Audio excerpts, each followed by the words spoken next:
I guess, do I have to grant that? Got it. Okay, yes, recording in progress.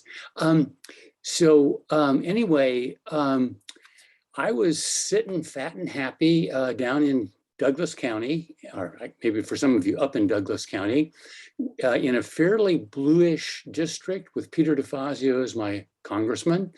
And even though we were, a bunch of conservatives around me locally, I was still pretty happy with my representation in Congress. And I looked at kind of at CD2 and Greg Walden, and I thought, sucks to be them. And now I am one of them, as represented by Cliff Bentz. So it kind of sucks to be me too. Condolences to you, condolences to me. And I decided I had to throw my hat in the ring in order to try to change things. So I think I'm qualified to represent the people of Congressional District 2 for a number of reasons. I was a military veteran. I retired as a US Army colonel with over 35 years in uniform, most of it on active duty. In the course of that, I took care of patients. I taught generations of young doctors, and I commanded a hospital in Europe. And in this hospital, we had physicians and patients from 38 nations. We had all the NATO nations, plus a whole bunch of what were then called partners for peace, people like Poles and Czechs and Slovaks and so on that wanted to get into NATO. And among all these nations, there were people with historical animosities. And so tensions ran pretty deep. And I had command authority over the US troops, but not any of the, what we shouldn't call foreign nationals, but the other nations. And I made it work in this hospital and this large polyclinic. And so with these contending factions and so on, and that experience, I think I am really prepared for competing interests and finding solutions that work to everybody's benefits. In that case, patients and their nations. And in the case of CD2, the constituents, the voters, people who don't vote, everybody who lives here and in the rest of the nation. More than that, I think I'm suited to Oregon and this congressional district in terms of values. We all value liberty, equality, justice, and peace. And we all want, a safe, productive environment for ourselves, for our children, and generations beyond. I think it's these values that will win the day in Congressional District 2, and that's why I'm asking for your vote. Looking for you to also go to my website, if you would, joe4oregon.com. Also easier to remember is bettervoteyetter.com. I'm going to be doing some listening sessions. My email is on there. I invite everybody to email me with your concerns, your questions, what you think we ought to do, both strategically in the election and moreover, what your congressional representative ought to do for you, because I want to listen. And with that, I close. Thank you very much. Terrific, Joe. Thank you so much. And next up is Adam Prine. Hey, everyone. Thanks for having me. I'm Adam Prine. I'm running for the Oregon 2nd District because I've been inspired by the political atmosphere in the last 5 or 6 years. I grew up in Chicago with a mom and dad raised me both. I had 2 sisters and a brother, and we grew up middle-class family. My dad owned a restaurant. We were doing pretty well until, I hit about 10 or 11 and things fell apart. My dad went bankrupt. He spent the rest of his life basically working 3 to 4 jobs to maintain health insurance for the kids and keep us barely alive. And, we did good. I mean, I can't complain. I'm an American. I'm white. I'm living in the privileged life. But I watched the downfall of the economy and the society, throughout the 80s and then the 90s. School didn't do me very well. The high school program, I skipped 2nd grade, and then by 4th and 5th grade, I was falling apart. So dropped out of high school, moved up to Vermont, and I started my own catering business. My whole family, restaurant, food service, from agriculture to cooks to management. We've all been all over the restaurant, food from farm to table. So we know the service. That part is the experience part I have. The other part I have is in my younger years, younger adult years, I got in trouble with the law for possession of simple possession. A couple charges for simple possession, and it ruined my life. I've been through the system. I've been through the revolving door. I witnessed things that I could write books about. And I will maybe one day, but right now I want to change those things. I think about the people that are still locked up and the people that are going to be locked up. I think about the homeless people, and I think about the people that don't have a chance. So I'm running for all those people. It's a bottom-up revolution.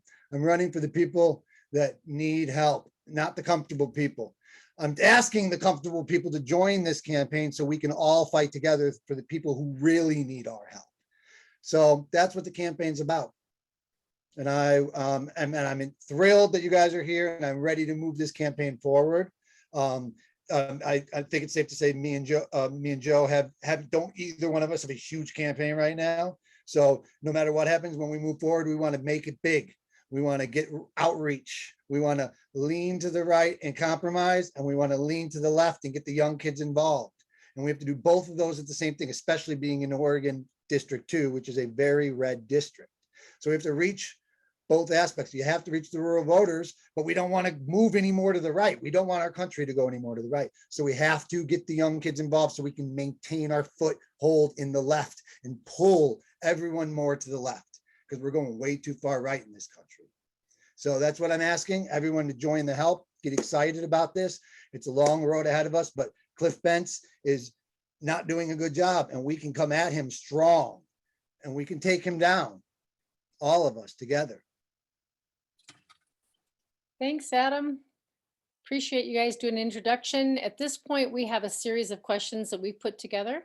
And Monica and Debbie and I will be taking turns on asking these.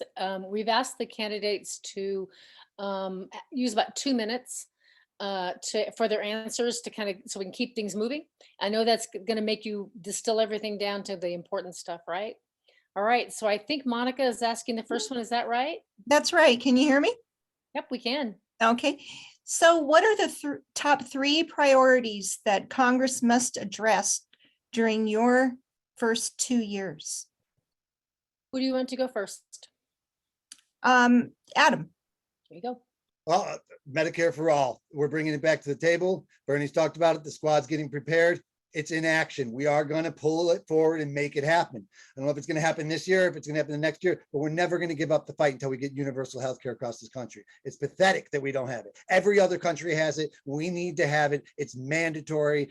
There's no no's about this. So Medicare for all. Also canceling student debt. If it hasn't already been done, which it should already have been done by the time either me or Joe move into office, but if not, we need to cancel student debt. And then the third is the environment. We have to nationalize the oil sector.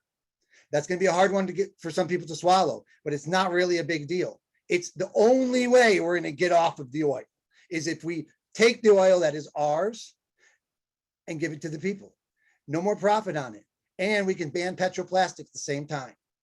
Those are the 3 huge things: the environment, the health, and then civil justice, which is all tied into them all with health care, canceling debt, and the environment is a civil justice, all of it. Okay, thank you. And Joe? And so I agree that the top 3 things are, first of all, the climate crisis, protecting democracy here at home and abroad by ensuring peace and justice, and protecting and defending Obamacare, and ultimately securing improved Medicare for all. All of those are tough slogs. All of them are interrelated, and all of them are doable. Congress needs to finish, today, tomorrow, and in the future, the promise of Build Back Better, those unfulfilled promises that we have made, and we can still keep. We have to move off of fossil fuels as quickly as possible, establish a sustainable energy network within the US, and do this in a way that provides opportunity and equity for all Americans. For too long, poor Americans have just not benefited from any of the gains and have suffered all of the ills. There's the people that are sick and dying in Cancer Alley in Louisiana, or dying of various communicable diseases when they don't have to. Next of all, Congress has to defend our Constitution against those who are actively working to defeat it through the events of January 6th, through continued subversion of democracy, and so on. So we have to attack that. And then finally, we do have to secure an improved Medicare for all that covers all Americans. Nobody should have to go bankrupt. Nobody should have to make a decision between rent and medications and so on. So those are the three things that are most important, I believe. Thank you. Thank you very much. The second question is up to me. We live in a pretty red district. I think we'll all agree on that. Do you think Bentz has any particular weaknesses? Are there particular votes he has made or positions that he has taken that you will use against him in your campaign and in debates? And Joe, will let you go first this time. Sure. Well, his chief, I guess, the organizing principle weakness of his, I think, is lack of initiative and lack of leadership. It seems to me, as an observer, that he simply does what his overlords tell him to do, whether they are other members of Congress, ranking members of Congress, or whether they are the donors of dark money. So that, you know, he will, and this gets down to the votes thing, he will vote against limiting the payments for insulin down to $35 a month. Now, he's got a lot of diabetics in his district, and some of these folks are paying $600 a month for insulin. But he voted with Big Pharma on that. He voted against the interests of veterans who had inhaled toxic fumes from, you know, burn pits in Afghanistan and in Iraq, people who have suffered from breathing in these toxic fumes from burning jet fuel and burning uniforms and burning medical waste and burning human feces. And he I guess, thought that they shouldn't benefit by that. I just muted myself, fulfilling a long-term dream of many people. So anyway, he consistently votes for the Republican Party's interest and big donors' interest, and that's where he's vulnerable. That's it. Thanks. Thank you, Joe. Adam? Yeah, I would say, well, I'd like to mention the fact that my son is type 1 diabetic. He was diagnosed at 4 years old. So we've been living the hell of diabetes for a long time. I know the struggles and the pains of it all from his point of view, and then from me being a parent. And I understand that it's an epidemic that's going across the country, getting worse and worse and worse, and no one's addressing the problems. We have so many problems in that situation. It's not just about the insulin. It's about the people that are controlling the pharmaceutical companies are controlling the doctors' choices. They are telling the doctors basically what they can and can't prescribe. And this goes for all of the medications. We need to take care of the pharmacy. We need to get a hold of those, and we need to say, this is not for you to play around with. You can't sell this at high cost to these different people and price gouge these life-saving medicines. So I think what brings people together is a common enemy, especially when you're dealing with Republicans. So you have to talk to them like you're their friend and say, hey, look, this guy, Bentz, he's worth $5 million, probably more. That was in 2020. He's not representing us in this district at all. We're all workers. We're all slaves to Bentz. We need to come together to tell him to fix our country and fix our district by raising the minimum wage, by helping the healthcare, by giving us healthcare for all Oregon. I've been a big advocate in them. I help them out, and I love that group, organization and group. And we need to make that pass here in this state. That will open up a lot of eyes. It'll take a couple of years, but people will start to say, oh yeah, maybe these people really are trying to help us.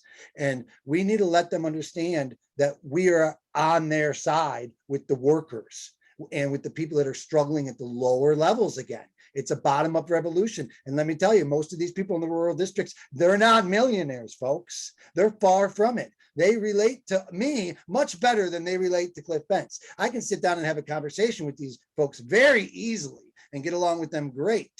And they won't be liking Cliff Bentz by the time I'm done talking to them. But we need to mobilize. We need resources. We need to put this into action. We can't just sit back and talk about it. Great. Thank you, Adam. Debbie, I think this now passes to you. Yes, thanks, Terry. All right, gentlemen, our current representative seems focused solely on dealing with the impacts of climate change, like drought, but he refuses to address the underlying causes. In fact, he refuses to even utter the words climate change. What do you think needs to be done to address the underlying causes of climate change? And let's start with Adam this time. Well, I'm a big fan of Extinction Rebellion, and nonviolent rebellion against the US government for its criminal inaction on the ecological crisis is exactly what we need. Not everything can be done with electoral politics, folks, and we don't have time. So if Cliff Bentz is sitting around in his office, we need to go down there and cause some action. We need to let him understand that we're not joking around. We need to do something. We need to make it obvious to him and his people that we are not going to take this sitting down. We need to go there and direct action. Now, however that be, writing poetry, standing in front of his office, singing songs, tying ourselves to chairs, whatever it takes, it has to be done. And we can't just wait for it to happen. We have to make it happen. So we cause a scene. We let it be known. We get on the news. We make a big deal. We put him in the spotlight. That's what we do. And then maybe we'll get some answers from him. We need to make sure that no matter what, we are net zero by 2025. I'm sorry, my computer's dying. Thanks, Adam. And Joe, go ahead. Yes, right. Well, I concur with Adam that this is an existential crisis for civilization, for humanity, and for much of living life on this planet. We're going to have, fire, flood, famine, migrations, and wars over resources because of the climate catastrophe. I'm disappointed that you won't even say climate change, because we're way beyond climate change now. We're in, climate catastrophe territory. We have to spread the word that it's real, that it's caused by human beings. And now we've entered feedback loops already, where we're releasing methane clathrates from the ocean floor. We're releasing methane and carbon dioxide from peat bogs and swamps and permafrost and so on. It's only going to have this feedback that makes the situation worse and worse. So it's an emergency. It calls for an immediate, all hands on deck, decarbonization of generation of electricity, electrifying everything that we can, improving transmission, and seeking out every possible source of non-carbon dependent energy. And that includes, nuclear fusion, which is, it's always been 30 years away, but now looks like it's much less than that away. It's going to be an incredibly great resource that's almost carbon free. But we can't lie to people. The next few years or next decades are going to be really tough. And no child born alive today is going to ever dive in coral reefs like I have or ski glaciers. That's gone. We have to save what's left. And it's an all hands on deck moment. And it calls for Congress and the president and the rest of society to get on board. Thanks. Thank you, Joe. The next question comes from Monica. All right. So Joe, if you win, what are you going to do about water monitoring, water policy, water management in the arid West where we live? Please talk about ideas for how to balance the needs of all the stakeholders. Okay, there are a lot of stakeholders, and there's way more stakeholders than there is water. And that's an unfortunate truth. Water's life. I think it's immoral to treat water as a commodity. It's immoral to steal water from other people. And that's been done in the past, and that is happening today. People are drilling deeper and deeper wells. Big money, big ag is drilling deeper and deeper. And they're drying up the wells of small farmers, of small towns. They're drying up streams. They're killing fish, and they're killing cultures that depend on fish. The stakeholders include the natural world and Native Americans, and I think the natural world and Native Americans have first rights on this. After that, in agriculture and cities and so on. Agriculture can reduce its burden by better practices. Instead of spraying water into the air to evaporate, there are drip irrigation systems. There are crops that are more, what I want to say, amenable to more saline soils and to less water. There are permacrops that have roots in the ground all the time instead of just growing their roots as annuals. Cities can utilize technology to cut their water by half.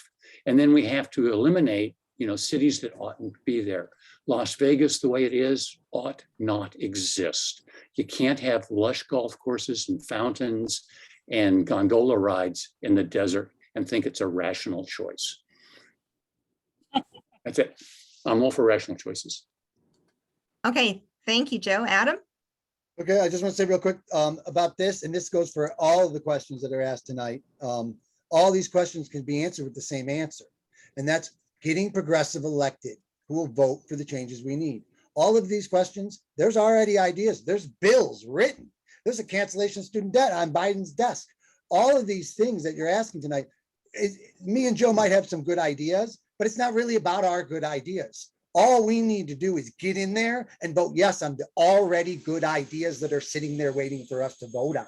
The only thing that needs to be done is we need to have progressive in there to push the country left, to get the blue votes in there, to make sure that we start getting the right things done. Because my idea might be a good idea, but really that's just my idea. That's not collective. Collective is everybody. All the ideas that I'm running on now are all other ideas. These are ideas that have been tested and everybody's pushing these ideas. So as far as the water rights goes, we need funding, recycle, and conservation. We need to redo the whole thing.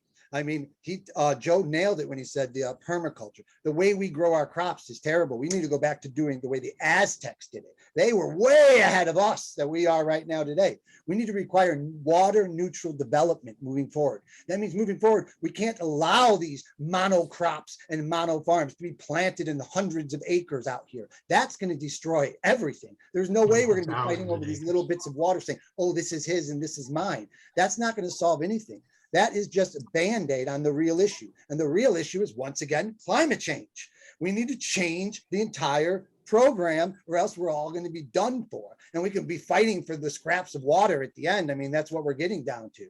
But until we get people into Congress to make the right things happen, nothing is going to change. So the most important thing is to get people that are going to vote on the right things, people that aren't scared of the real things that need to be done, like nationalizing the oil sector, like making sure that these giant mono corporations that are growing nothing but soy and GMO corn aren't allowed to do that anymore. We have to stop that. And there's bills sitting there waiting to be signed. The problem is we don't have enough people in Congress. The problem is we have a very small squad that's progressive, and we have a lot of corporate Democrats. Okay, so it's mostly right wing. And then we got the Republicans. They're so right wing, they're practically, some of them are Nazis. So we're in a big predicament here, folks. We need to get some younger progressive people into Congress to start pulling it left. The water rights is terrible. What's happening here? I've been reading about it all more now recently because I had a question about this about a week ago, and there is no real good solution that's going to fix anything in the next couple of years. It just isn't. There's a lot of great ideas that have to be pushed forward, and that's conservation and making sure we are regulating the water the correct way. But the real solution is to fix the problem from where it's bleeding. And that is our agriculture system needs to be completely redone. All right, thank Thanks, you. Adam. Next, I believe it's Debbie up. You've got campaign finance. Yeah, that's right. Okay, thanks, gentlemen, for your answers so far. Great job.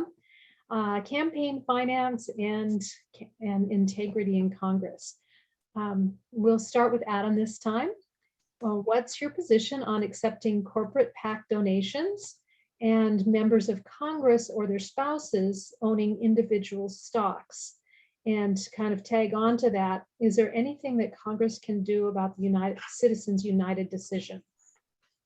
Great questions, all of them. I love them. So since I've been involved, I got turned down by Bernie Sanders. So I'm big time against corporate control and fixing this whole political system we have here. And one of the big things is a campaign finance reform. So I've been part of that the whole time. I got a couple small organizations that we interview people online, candidates, just starting off, trying to give them some inspiration, let them talk to the camera, help them get some media likes. And the thing is, all of them have to promise that they're not going to take any PAC money. And that's been, that's been a thing for part of our movement, which it was small, in 2016, that was like that, and Medicare for all were like hands down the biggest important things. We didn't even really ask that question because it was just a well-known thing. You're not allowed to take PAC money. You're not allowed to take anything but individual contributions. And that's our big $27 donation thing. And we're still doing it. We're still got people all over the country raising hundreds of thousands of dollars off small individual contributions. So it's totally possible.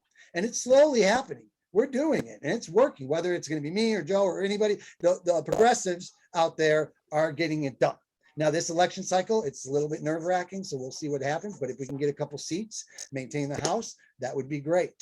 So number 2, Citizens United.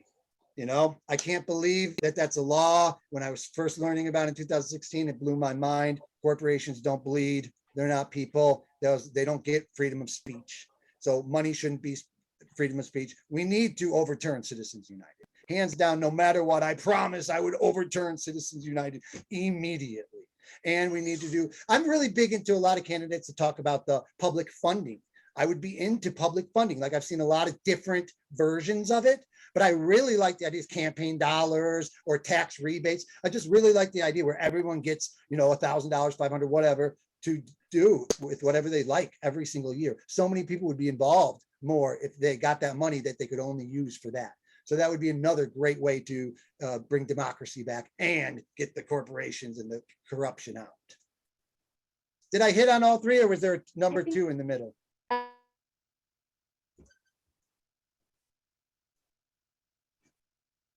You're muted, Debbie. Oops, I'm sorry. I was saying, I think you did hit them all, Adam. And Joe, you're up. Well, I'm sitting in the amen corner here. Citizens United must absolutely be not overturned, but legislated out of existence so that we get dark money out of politics. PACs are here for a while. We're going to have to deal with them because they do exist, but we have to exercise every legislative opportunity to eliminate them and then to have public financing of elections. Now, people will say, well, you're going to take tax money and support candidates. And the answer is yes. But otherwise, we engage in, as a society, we engage in this legalized bribery that is campaign financing. And we also distract representatives from their actual jobs because they have to continuously fundraise and make phone calls half the day to big donors and then honor those donors with their votes. And that just is no way to run a nation. So overturn Citizens United, public financing of elections. And then the next question is members of Congress and spouses should not be able to trade individual stocks and securities. I would say they can own them within blind trusts if the trustees are managing it and the buying and selling decisions are blind to the owners. I think that would be fine. I don't think that they should individually own sectors either. For instance, when a pandemic is looming and they have inside information, they should not be able to trade ETFs, sector stock or sectors in pharmaceuticals, for example. That needs to be cleaned up. And as in many other situations, Warren's got a plan for that in the Senate for outlawing individual stock ownership, as it turns out, for senators, congressmen, and their spouses. It's shameful what Senator Burr did in learning about the onset of the pandemic and making a fortune in trading on inside information. Personally, I think ought to be in jail. Anyway, that's it. Thank you very much.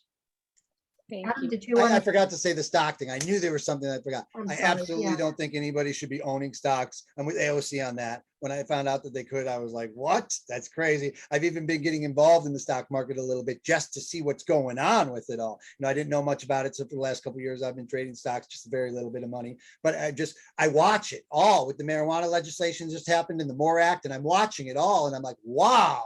No wonder why these people becoming millionaires. So yeah, hands down, I like Warren's plan. Thank you. Okay, Thank you. Terry. All back to right, the you. next topic is economics. We have two questions in this category. The first one, many small rural towns in CD2 are struggling economically. What are some things that you could do as our representative to boost their economies? Joe. Well, first of all, I want to say that, the second part of the question here about the GOP owning the issue, I want to say that the Democratic Party is the party of small towns and is the party of rural America. You go back to 1935 and Franklin Roosevelt and the electrification and provision of telephone lines in rural America made rural America and helped to save some of the small towns. They're still under attack because of corporate America, big business, and big ag.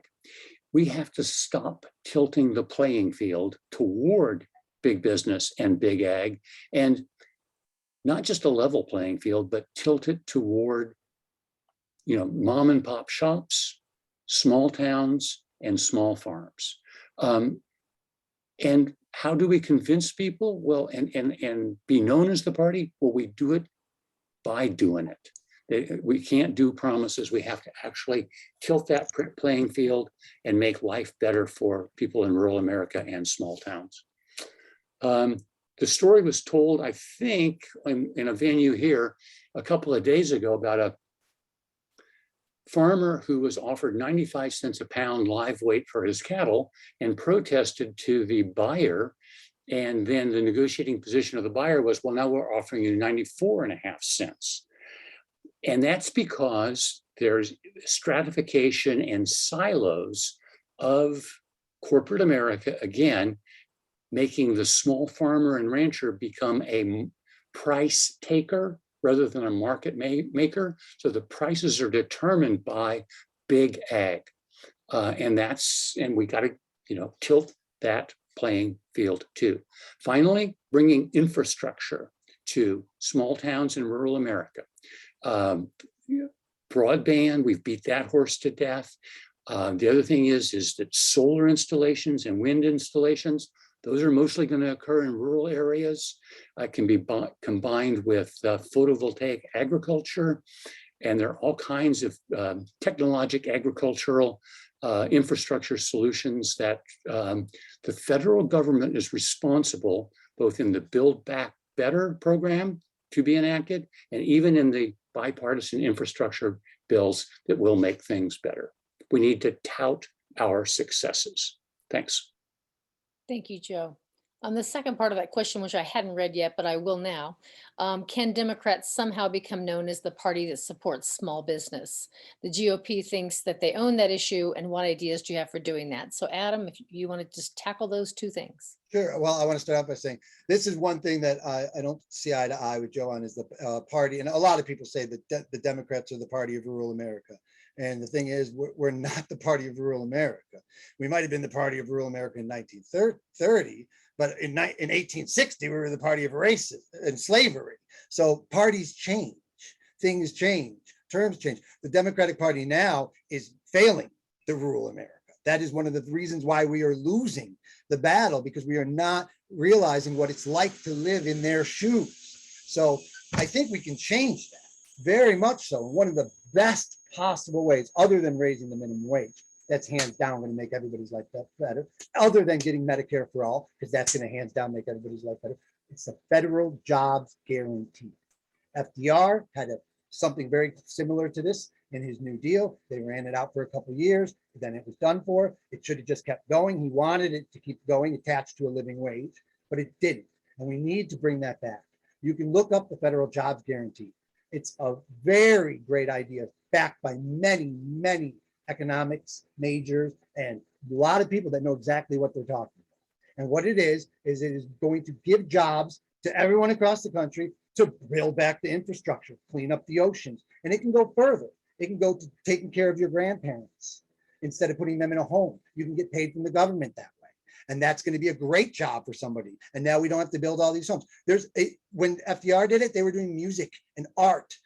The government was paying people to be artists and musicians. That's what we need. The thing that everyone has to always remember is we are a sovereign nation and we create our own currency. So everyone has to get off the idea that we need to, how are you going to pay for it? I mean, what do you mean, how are you going to pay for it? How did we pay for the stimulus package? How do we pay for the federal defense budget? We print money. That's how we pay for it. So we need to start doing it. But when you print money endlessly and just throw it into the society through economic stimulus, there could be some problems. Just because we print money doesn't mean that we don't need taxes at all. But what it does mean is if you do it the right way, you balance the economy. So now we start paying the lower class people more wages. And now we're also balancing the private sectors, because now the private sectors have to pay their employees more to build the roads, or else the government's going to pay them more to build the roads. Or all the other jobs that we can supply, we can do for it, and the private sector has to compete with us. So the federal jobs guarantee is a wonderful answer to bring people back to the Democratic Party that live in the rural America. Thank you, Adam. Appreciate both your answers on that. Debbie, you're next. Right, thanks, Terry. So my question is about relations with the tribes in CD2. There are at least 6 different tribes within the boundaries of Congressional District 2. What are your thoughts about how Bentz has worked with the tribes so far? And what would you do differently? Do you have some specific ideas of how you would represent our tribes better? And let's start with Adam. Well, being a representative means listening, going out there and doing what they tell you to do. It doesn't mean coming to them and telling them that you have a good idea for their tribe. It means you go to them and say, what's the idea? And they say, this is what we want. And then I take that idea and I say, this is what we want. When it comes to dealing with the tribal people in Southern Oregon, I'm willing to listen to what they want and do what they want. I'm not going to try to do anything other than what they tell me to do, because they know that. So I'm not going to be the one with the great ideas how to save them. I'm just going to let them save themselves, but I'm going to be the representative for them. And I'm going to do what they tell me to do. Thank you. And Joe? So my understanding is that Cliff Bentz declined to invite tribes to multiple conferences in which they were actual stakeholders, but they weren't even invited, and their needs were just, utterly ignored. More particularly with respect to water, he absolutely acts against the interests of the tribes, and he seems to support only the interests of agriculture, and particularly big ag. So I think that that's emblematic of the selfishness that he exhibits and that my culture has exhibited in the past, and we got to fix that. Cliff Bentz also argues on his campaign website that he opposes, any and all government healthcare. Now, any and all government healthcare would include the Indian Health Service and its hospitals and its clinics. It would also, include the military hospitals that I trained in and commanded and all that kind of stuff. But also it would eliminate Medicare and Medicaid, and certainly a lot of tribal members depend on these as well. So he doesn't serve the interests of the nations, and I don't think he serves the interest of the nation either. And I would honor our treaty commitments with the Indians. I would make sure that they were first at the table, as they ought to be. I'll always vote to protect the rights of the tribes and their members. Thank you very much. The last question that we have this evening that was sent in ahead of time will be asked by Monica. All right. Illegal marijuana grows are associated in Oregon with human trafficking, slave labor, illegal pesticide use, and water theft in drought-ridden areas. What steps would you take to stop these illegal marijuana grows? Joe, you want to take that first? Sure. It's partly a supply and demand issue. You know, nobody gets rich raising tomatoes. And so if it were just as illegal to raise marijuana as it is to raise tomatoes, there would be about as much profit, I believe. So I am in favor of the national decriminalization, legalization of marijuana with proper controls on age limits, as you know, we have with tobacco and we have with alcohol. And I also favor, you know, expungement of criminal records for nonviolent offenders and release from prison for the same folks. So I think that legalization will destroy almost all of the illegal grows.